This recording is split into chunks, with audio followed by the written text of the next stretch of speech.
Hello, my dear board aspirants. My name is Neha Sachdev and I am your English educator at Step Up Academy. और आज हम start करने वाले हैं अपना last part of chapter number 1 from your main reader book that is first flight.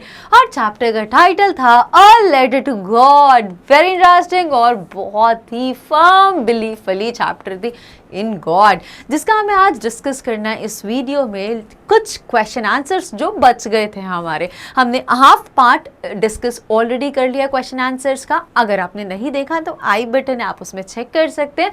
Remaining question answers जो NCERT की book में दिए गए हैं वो आज हम कवर करेंगे इस वीडियो में। तो जल्दी से स्टार्ट करते हैं with discussion of the question answers which are based on chapter number 1. So here we go with question number 1, that is, are there people like Lencho in the real world? What kind of a person would you say he is? You must select appropriate words from the box to answer the question. अब यहाँ पे क्या सबसे पहला question क्या, are there people like Lencho in the real world? तो ये तो आपसे अच्छा मुझे कौन बता सकता है, क्या लेंचो जैसे लोग रियल वर्ल्ड में एग्जिस्ट करते हैं कि इतना ज़्यादा भरोसा करते हैं गॉड में और उनको लेटर भी लिख देते हैं? तो आपको अगर पता है तो प्लीज़ मुझे कमेंट सेक्शन में इसका आंसर ज़रूर बताइए। Then What kind of a person would you say he is? अब आपको क्या लगता है कि किस टाइप का पर्सन है Lencho? You may select appropriate words from the box to answer the question. क्या वो greedy था? बिल्कुल नहीं बोल सकते। लालची नहीं, लालच नहीं था, उसकी नीड थी, वो बहुत प्रॉब्लम में था, बहुत सौरों में था। अदरवाइज फैमिली को फीड कैसे करता और कैसे वो सीड्स को सो करता, बिकॉज उसके पास तो कुछ भी नहीं था। उसके पूरे हार्वेस्ट जो होना था, जो कॉर्न बिल्कुल राइप हो चुके थे, वो हार्वेस्ट होने वाले थे और मनी आनी थी, बट अभी तो उसके पास कुछ भी नहीं है। तो ग्रीडी नहीं बोल सकते। ही वाज नेव, थोड़ा बहुत स्टूपिड बिल्कुल भी नहीं बोला जा सकता। अनग्रेटफुल, अनग्रेटफुल थोड़ा जस्टिफाइड नहीं है किस सेंस में बोला जाए अगर अनग्रेटफुल, बिकॉज गॉड के लिए तो he was very much thankful, क्योंकि उनको पूरा भरोसा था। उन लोगों के लिए उसको पता ही नहीं कि पोस्ट ऑफिस के लोगों ने हेल्प करी, तो वो उनके लिए ग्रेटफुल हो भी कैसे सकता है लेंचो, ठीक है। सेल्फिश नहीं, कॉमिकल, अनक्वेश्चनिंग, ये सारे वर्ड जल्दी से जस्टिफाई करते हैं। पहले हम समझ लेते हैं। आई होप वर्ड्स तो बहुत ही सिंपल है, आपको सब पता होंगे। जल्दी से चेक करते हैं इसके आंसर की तरफ, तो क्या लगता है और क्यों लगता है। So it is almost impossible to find a person like Lencho as he is an unquestioning and naive kind of person. तो कैसा है लेंचो के बस दो कैरेक्टर्स यहाँ पे हमें समझ में आते हैं। अनक्वेश्चनिंग, बिल्कुल like he is very much clear, कोई डाउट नहीं है, beyond doubt he is very clear in his approach. उसको पूरा भरोसा है गॉड विल हेल्प। क्यों करेंगे? बिकॉज गॉड सबके मन की जानते हैं कि कौन क्या प्रॉब्लम है, किसको कितनी हेल्प चाहिए, गॉड डेफिनेटली हेल्प करते ही करते। And is a naive kind of person, थोड़ा इनोसेंट है। अदरवाइज अगर वो बहुत चंट चालाक होता तो उसको पता होता कि गॉड एग्जिस्ट नहीं करते हैं, it's not possible to write a letter to God, but वो इनोसेंट था, बहुत आप ऐसा बोल सकते हो लाइक बचपना जैसा था थोड़ा बहुत। तो नेव बोलना is a very right word. So unquestioning and naive are two appropriate words which very well justifies किसको, लेंचो को। He is not stupid if he doesn't know who has sent him money or letter will reach God without any address. तो stupid exactly नहीं बोला जा सकता। वो मूर्ख नहीं था, बेवकूफ़ नहीं था, उसको भरोसा था इतना ज़्यादा। सो उसको इनोसेंसी बोली जा सकती है, बट स्टूपिडिटी बिल्कुल नहीं बोला जा सकता। It is Lencho's faith in God. In real world, people are selfish and greedy, and Lencho is totally lovable and different. Real world में ऐसे लोग देखने को नहीं मिलते हैं। रियल वर्ल्ड में लोग बहुत ज़्यादा मतलबी हैं, बहुत ज़्यादा लालची हैं, बट लेंचो एक बहुत ही लवेबल और बहुत ही डिफरेंट काइंड ऑफ पर्सनालिटी है जो रियल वर्ल्ड में देखने को हमें नहीं मिलते हैं। So I hope words are very clear और लेंचो को बहुत अच्छे से वर्ड्स जस्टिफाई करते हैं जो हमने पूरे चैप्टर में इन वर्ड्स को समझते आए हैं। Now, heading with the next question, there are two kinds of conflict in the story between, this is very important question, board के perspective से भी ये बहुत important question है। ये हर बार कहीं ना कहीं किसी न किसी फॉर्म में देखने को मिलता ही मिलता है। So there are two kinds of conflict in the story between humans and nature. अभी human और nature में कौन सा conflict आया, कौन सा मुठभेड़ हुआ, कौन सी एंटी हुई ऐसी? जब humans रिक्वेस्ट करते थे रेनफॉल की तो ओले गिरने करने लग गए, जिससे चीज़ें खराब हो गई, बिल्कुल वर्स्ट हो गई और ruin हो गई ऑल टुगेदर, ठीक है। एंड बिटवीन ह्यूमंस देमसेल्व्स, तो ह्यूमन देमसेल्व्स कैसे कि एक को नीड थी, दूसरे को पता चला, उन्हें हेल्प करी, और जिसने हेल्प करी उसी को सामने वाले इंसान ने, जिसको हेल्प मिली, उसने उन्हीं को बंच ऑफ क्रूक्स, उन्हीं को चोर लुटेरे डकैत बोला। So what are I mean, ये किस टाइप के विडंबना, ये किस टाइप के कॉन्फ्लिक्ट्स हैं जो एग्जिस्ट करते हैं ह्यूमन के नेचर के साथ और एक ह्यूमन का दूसरे ह्यूमन के साथ। तो ये सारे यही जो दो चीज़ें हैं ये हमें बतानी है इस आंसर में। जल्दी से चेक करते हैं इसका ब्यूटीफुल सा answer. Now, there are two kinds of conflict in the story between humans and nature and between humans themselves. How are these conflicts illustrated? Conflict between humans and nature. The conflict between humans and nature is illustrated by the destruction of Lencho's crop by the hailstorm. As Lencho was expecting a good rain to have good harvest, as that was the only hope he had for his earning. He worked so hard to feed his family, but nature turned violent and destroyed everything, in fact the entire crop, the entire field. तो ऐसे nature opposite हो गई human के, ठीक है। जल्दी से check करते हैं और ह्यूमन के कैसे ऑपोजिट हो गए हैं। So conflict between humans and humans. The story also illustrated another conflict between humans themselves. As the postmaster, along with his friends and staff, sent Lencho money that Lencho demanded from God, although they didn't know Lencho. Lencho blamed them for taking away some amount of money. That is exactly some amount of money. कौन सा यहाँ पे 30 pesos. He called them a bunch of crook. This shows that a man doesn't have faith in another man, thereby giving rise to this conflict. एक इंसान को दूसरे इंसान पे भरोसा ही नहीं, कहते हैं ना भरोसे नाम की तो कोई चीज ही नहीं है। सो ये कॉन्फ्लिक्ट हमें पता चलता है ह्यूमंस और ह्यूमंस के बीच में, जो चैप्टर बहुत अच्छे से इलस्ट्रेट करती है और उसको जस्टिफाई करती है। राइट, हेड करते हैं नेक्स्ट क्वेश्चन की तरफ।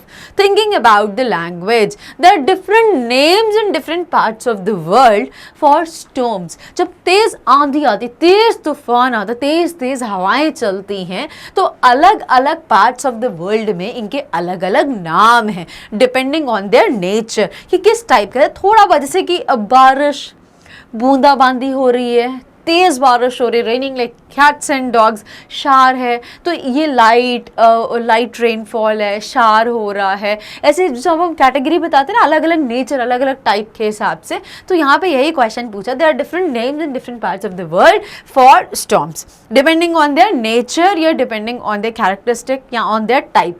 Can you match the names in the box with the descriptions below and fill the blanks?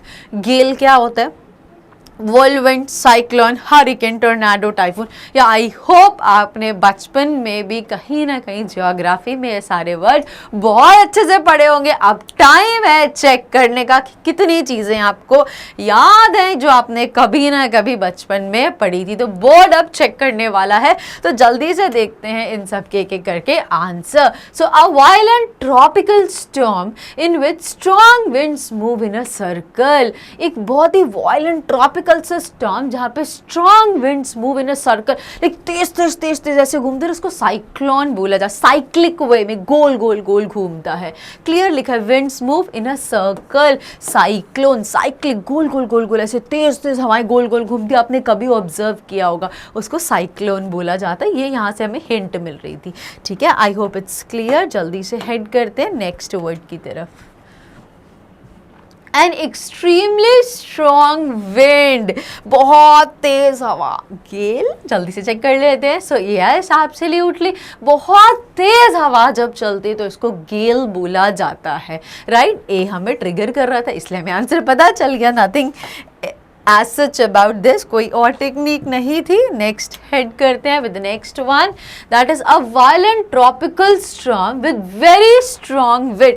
अब यहाँ पे क्या बोला, typhoon, a violent tropical storm, बहुत ही मतलब बहुत गुस्से और बहुत तेज ट्रॉपिकल स्टॉर्म, तेज आंधी तूफान विद वेरी स्ट्रॉन्ग विंड, उसको टाइफून बोला जाता है। कहाँ से हिंट मिल रही थी? पी से हिंट मिल रही थी। As simple as ABC। Head करते हैं नेक्स्ट क्वेश्चन की तरफ। So a violent storm whose center is a cloud in the shape of a funnel. A violent storm whose center is a cloud in the shape of a funnel. मतलब funnel की shape के जो ऐसे cone shape होता है ना, उस shape में. So that is of course और tornado. आपने tornadoes खाए होंगे ना, मेरे को तो बहुत मज़ा आता है खाने में. अगर आपने नहीं खाए तो खाइए ना, पता चल जाएगा tornado कैसा होता है और तब आप इस आंसर को बहुत अच्छे से relate कर लोगे. It is all about mnemonics, my dear friends. चलो बात करते हैं अपने next की. So violent storm with very strong wind, especially in the western Atlantic ocean. तो उसको क्या बोला जाता है? आर हमें ट्रिगर कर रहा है, होपफुली एक ही वर्ड बचा था, दैट इज हरिकेन. हरिकेन किसको बोला जाता है? बहुत तेज आंधी हवा आती है स्पेशली, और ये किस एरिया में जब आती है? वेस्टर्न अटलांटिक ओशन में, तो उसको हरिकेन बोला जाता है. आई hope it is well justified. इसमें कुछ बहुत ज़्यादा लॉजिक नहीं है, बस आपको समझना है अलग अलग नाम अलग अलग जगहों पे. A very strong wind that moves very fast in a spinning movement and cause a lot of damage. अब spinning movement में हमने अभी cyclic गोल गोल देखा था, अब यहाँ पे spinning movement में स्पिन कर रहा है. स्पिन करने से हम वो करते हैं ना, स्पिन करते हैं कॉइन को भी हम स्पिन करते हैं, टॉस होता है, उस टाइप का पूछ रहे हैं. So in a spinning movement and causes a lot of damage, that is whirlwind बोला जाता है उसको. ठीक है, WW बहुत ही ज़्यादा जाइंट होता है ये. राइट, हेड करते हैं नेक्स्ट पार्ट की तरफ. That is now. अच्छा, अब हमें मैच करने. So match the sentence in column A with the meaning of hope in column B. अब हमें मैच करना है तो जल्दी से चेक कर लेते हैं क्या बताना है इसमें कि होप का मीनिंग क्या कन्वे कर रहा है. ए को बी के साथ मैच करना है. यहाँ तक हमारे पूरे ऑप्शंस हैं, हम जल्दी से प्रोसीड करते हैं और देखते हैं. सो will you get the subjects you want to study in college? I hope so. So thinking that this would happen, it may or may not have happened. यहाँ पे हमें क्या बताना था? hope के meaning किस सेंस में यूज़ किए गए हैं. अगर आपने क्वेश्चन को बहुत अच्छे से ध्यान दिया होगा, so match the sentence in column A with the meaning of hope in column B. कि hope क्या यहाँ पे कन्वे कर रहा है कि hope मतलब तो हमें पता है सबको भरोसा होता है, उम्मीद भी होता है, लेकिन ठीक है यहाँ प्रोबेबिलिटी भी hope बता. I hope सेम, काश ऐसा ही हो. I am hoping for a rain, like a wish, desire. तो होप अलग अलग सेंस में यूज किया गया है, वो हमें यहाँ पे होप के यूजेजेस जो ए कॉलम में दिए उसको राइट मैच करना है बी के साथ और आंसर बताने. So will you get the subjects you want to study in college? क्या आपको मिलेगा? I hope so. मुझे उम्मीद है शायद मिल जाए, शायद ना भी मिले. सो यहाँ पे क्या? इट मे और may not have happened. Next, I hope you don't mind my saying this but I don't like the way you are arguing. I hope मतलब आई होप मुझे ऐसा लगता है कि आपको कुछ ऐसा नहीं होगा. सो यहाँ पे क्या पता? Showing concern that what you से शुड नॉट ऑफेंड और disturb the other person, a way of being polite. यहाँ पे आई होप यू डोंट माइंड, मुझे ऐसा भरोसा, ऐसा मुझे लगता है, ऐसी मुझे उम्मीद है, इस सेंस में होप वर्ड यहाँ पे यूज किया गया है. तो हमें बस ये समझना है कि होप अलग अलग कॉन्टेक्स्ट में अलग अलग मीनिंग कन्वे कर रहा है. The discovery will give hope to HIV AIDS sufferers. ये जो कोई डिस्कवर करे, कुछ चीज़ की डिस्कवरी हुई है, कोई नई चीज़ ढूंढी गई है, खोजी गई है, that will give new hopping, कोई नई उम्मीद देगी, एक आशा की किरण है उनके लिए, इन सफरर्स के लिए. So a feeling that something good will probably happen. जैसे सूरज की पहली किरण हमें बहुत होप देती कि आज का दिन बहुत अच्छा होगा, we hope something for the better. ठीक है, तो ऐसी ही कुछ होप, तो उम्मीद की किरण बता रहे that something good will probably happen. I called early in the hope of speaking to her because she went to school. मैंने इसीलिए इतनी जल्दी कॉल करा क्योंकि मुझे ऐसा लगा वो चली ना जाए, इसीलिए. ठीक है, so I called early in the hope of speaking to her before she went to school, wishing for something to happen, although this is very unlikely. काश वाली बात है यहाँ पे. मैंने इस उम्मीद के साथ मैंने इसीलिए उसको इतनी जल्दी सुबह कॉल करा कि वो क्योंकि बहुत जल्दी स्कूल के लिए चली जाती है, तो इसीलिए मैंने इतनी जल्दी उससे कॉल करा ताकि मेरी उससे बात हो पाए. बट मुझे उम्मीद है कि वो जल्दी चली जाती है, शायद नहीं हो पाएगी. So wishing for something to happen although this is very unlikely, जिसके चांसेस होने के काफ़ी कम लगते हैं. राइट, और लास्ट है sentence, just when everybody had given up hope. उस समय जब सब अपना ऑलमोस्ट गिव अप कर चुके थे, होप लाइक बिल्कुल होपलेस हो गए थे. The fisherman came back 7 days after the cyclone. Stop believing that this good thing would happen. Like give up hope. यहाँ पे क्या बता रहा है कि जब सबकी उम्मीदें बिल्कुल टूट गई थी, बिल्कुल होपलेस हो गई थी कि अब ऐसा कुछ काम नहीं होने वाला और तब कोई अच्छी चीज़ हो जाए, तो इस सेंस में यहाँ पे होप यूज़ किया गया. आई होप ये सारे होप्स आपको बहुत अच्छे से क्लियर हो गए. I hope, I firmly believe वाला होप है ये.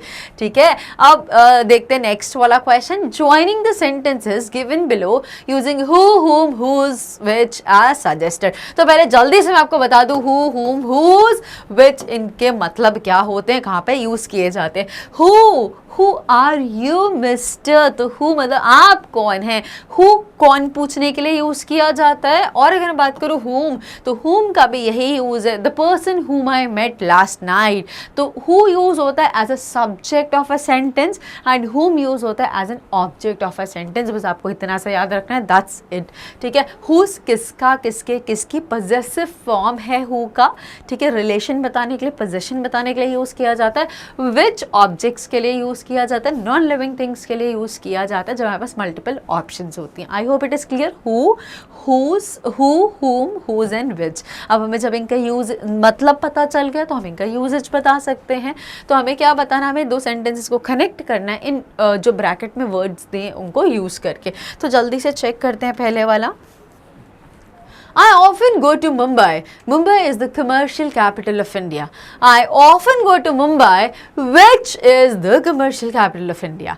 तो मुंबई के साथ who तो नहीं करेंगे, who person है, नहीं होगा. ऑब्जेक्ट प्रोनाउन whom कर सकते हैं कि whom तो persons के लिए, who person के लिए, whom person के लिए. whose सब्जेक्ट का रिलेशन बताता है किसका, किसके, किसकी के लिए. ठीक है, और विच हमने देखा था ऑब्जेक्ट्स के लिए यूज होता है, नॉन लिविंग थिंग्स के लिए यूज किया जाता है. तो ये बेस्ट एग्जाम्पल था कनेक्ट करने के लिए, हमने विच का यूज करा. हेड करते हैं नेक्स्ट वाला. That is my mother is going to host a TV show on cooking. She cooks very well. तो हमें किससे कनेक्ट करना है, who कौन है यहाँ पे, सब्जेक्ट प्रोनाउन है. तो जल्दी से देख ले. My mother who cooks very well is going to host a TV show on cooking. इन्हें क्या करा, she cooks very well. तो my mother who cooks very well because who subject pronoun है. तो सब्जेक्ट कौन है, मदर, उसी के साथ आना चाहिए था, ऑब्जेक्ट प्रोनाउन नहीं है. इतनी सी पहचान है, दैट्स इट. राइट, बाकी हमने इसको थोड़ा उल्टा कर दिया और पूरा एज इट इज रखा. It is well understood, fine. अब बात करते हैं नेक्स्ट की. Now, these sports person are going to meet the president. Their performance has been excellent. So who's, किसकी बात हो रही है, किसके, किसकी या किसका यहाँ पे बात हो रही है. तो रिलेशन पोजेशन बताना है. These sports persons, in sports people की बात हो रही है, इन स्पोर्ट्स के लोगों की बात हो रही है. Who's, जिनकी, इनकी, इन स्पोर्ट्स पर्सन की, जिनकी performance, whose performance has been excellent are going to meet the president. तो who's यहाँ पे क्या कर रहा है, who का रिलेशन बता रहा है कि किसका रिलेशन बता है, स्पोर्ट्स पर्सन की परफॉर्मेंस का. तो बीच में यहाँ पे कनेक्ट कर दिया whose के साथ.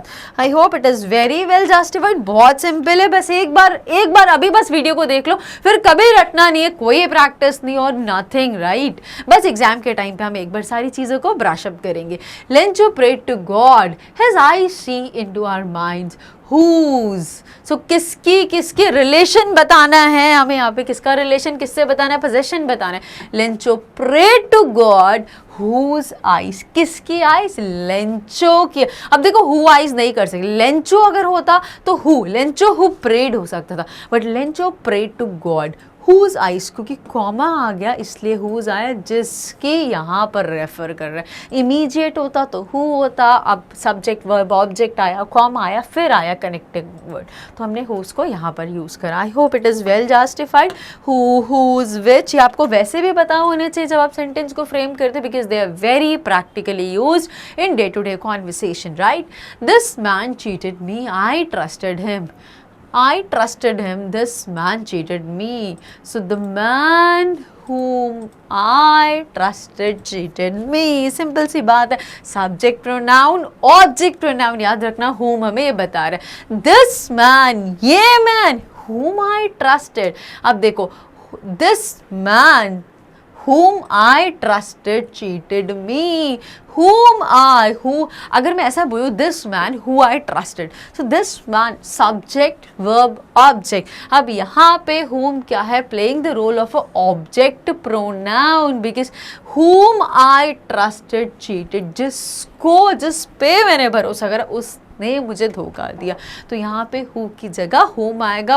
who और whom में बहुत ही हेयरलाइन डिफरेंस है, थोड़ा और अच्छे से एक बार इसको समझ लेना. अगर आपको कोई डाउट लगे तो मुझे कमेंट सेक्शन में कमेंट करके बता देना, so that I shall just make a very short video on just difference between who and whom, ताकि आपको अच्छे से समझ में आ जाए. बिकॉज बहुत सारे बच्चे गलती करते हैं who और whom की, राइट.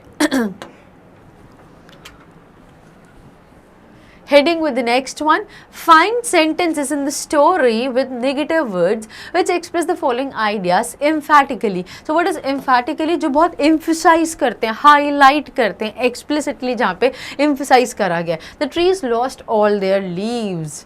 तो क्या find in the story that with negative words which express the following ideas. Okay, story से हमें वो negative words बताने जो हमें ये चीज़ बताएं. जब पूरा का पूरा farm, पूरी की पूरी फील्ड जब बिल्कुल ruin हो गई, डिस्ट्रक्शन हो गया, जब हमें एक भी पत्ती देखने को नहीं मिली, तब की बात है. The letter was address to God himself. Letter किसको एड्रेस किया गया था? गॉड को, और कुछ भी वहाँ पे डिटेल्स नहीं थी. The postman saw this address for the first time in his career. और ऐसा तो कभी उनने कभी देखा ही, उनके पूरे करियर में एज अ पोस्टमैन उन्होंने पहली बार ये एड्रेस देखा था. जल्दी से जस्टिफाई करते हैं कि आंसर्स को. So, not a leaf remained on the tree. यहाँ से हमें पता चल रहा है कि tree lost all their leaves. ये story में explicitly दिया गया जो negative meaning convey कर रहा है. It was nothing less than a letter to God. The letter was addressed to God himself. God को ही दिया गया था. तो जो letter लिखा था वो कोई letter से कम नहीं था. It was just addressing to God. So it was nothing less than a letter to God. Now next क्या? The postman saw this address for the first time in his career. Never in his career as a postman had he seen that address. तो negative sense में explicitly हमारे chapter में grounded थे ये sentences जो इन negative meanings को convey करे थे. हमने उनको पिक करा और आपके सामने प्रेजेंट कर दिया, राइट. नाउ हेड कर दे नेक्स्ट पार्ट के साथ. In pairs find metaphors from the story to complete the table below. Try to say what qualities are being compared one has been done for you. एक example किया. अच्छा, इससे पहले मुझे याद आया, let me tell you what is simile and what is metaphor. Similes क्या होता है? जब हम कंपैरिजन करते हैं. मेटाफर क्या होता है? वो भी कंपैरिजन करते हैं. तो सिमिलीज वो होते हैं जब हम कंपेयर करते हैं. As white as snow, as dark as this. तो एज या लाइक का यूज करके जब दो चीजों को कंपेयर किया जाता है तो हम सिमिली बोलते हैं. मेटाफर का एग्जांपल हम अभी देखने वाले हैं. यहाँ पर भी कंपैरिजन होता है, दो डिफरेंट चीजों को जब एक चीज से कंपेयर किया जाता है. सो या इनडायरेक्ट कंपैरिजन बोल सकते हो आप यहाँ पर. सो क्लाउड, ऑब्जेक्ट है क्लाउड, मेटाफर है huge mountains of clouds. Quality of feature compare the mass और hugeness of mountains. So huge mountains of clouds क्या बोल रहे हैं? ह्यूज, बड़े बड़े पहाड़ बन गए बादलों के. अब बादल क्या बड़े पहाड़ बन सकते हैं कि नहीं? तो इतने ह्यूज. तो किसी की क्वालिटी को किसी दूसरे चीज से कंपेयर किया गया, दैट इज मेटाफर या इनडायरेक्ट कंपैरिजन भी बोल सकते हो उसको बिल्कुल अच्छे तरीके से. ठीक है, ये हमारे सामने किया गया. एक और किया गया लोकस्ट, और मेटाफर क्या? An ox of a man and epidemic. An ox of locust यहाँ पे क्या है? एन एपिडेमिक, एक डिजीज है that spreads very rapidly and leaves many people dead. तो लोकस्ट यहाँ पे किससे कंपेयर किए गए? ऐसे एक प्लेग है जिससे पूरी तबाही मच जाती है. और ऐसे ही हेलस्टोन्स थे जिनने आए और टोटल डिस्ट्रक्शन कर दिया. आई होप आपको समझ में आ रहा है. जल्दी से सारे आंसर्स को चेक कर लेते हैं. ठीक है, सो रेन ड्रॉप को किससे कंपेयर किया गया? क्वाइन से. हमने समझा था क्यों? बिकॉज रेन ड्रॉप से गुड हार्वेस्ट होगा, गुड हार्वेस्ट से न्यू मनी आएगी. ठीक है, तो money that a good crop will bring. Hailstones को फ्रोजन पर्ल्स बोला था, जो दिखने में तो फ्रोजन पर्ल्स या सिल्वर पर्ल्स ही दिख रहे थे, बिल्कुल ब्राइटनेस ऑफ पर्ल्स के जैसे दिख, चमकते हुए वस्तु दिख रहे थे बिल्कुल. Locust and ox of a man, जो हमने एग्जांपल बहुत अच्छे से समझ लिया था. आई hope it is very clear, well justified, without any doubt. सबको ये सारी चीज़ें बहुत अच्छे समझ में आ गई हैं और यहाँ पे एंड होता है हमारा complete discussion of the entire chapter, that in a very friendly and very easy way. I hope you really like the entire video. Please do watch it very religiously so that you can understand in detail. अगर आपने अभी तक watch नहीं करा कोई भी part तो please सारे पार्ट्स को वॉच करिए in order to understand the deep understanding of this entire chapter. That's it. See you in the next time. Thank you very much. Bye bye. Take care.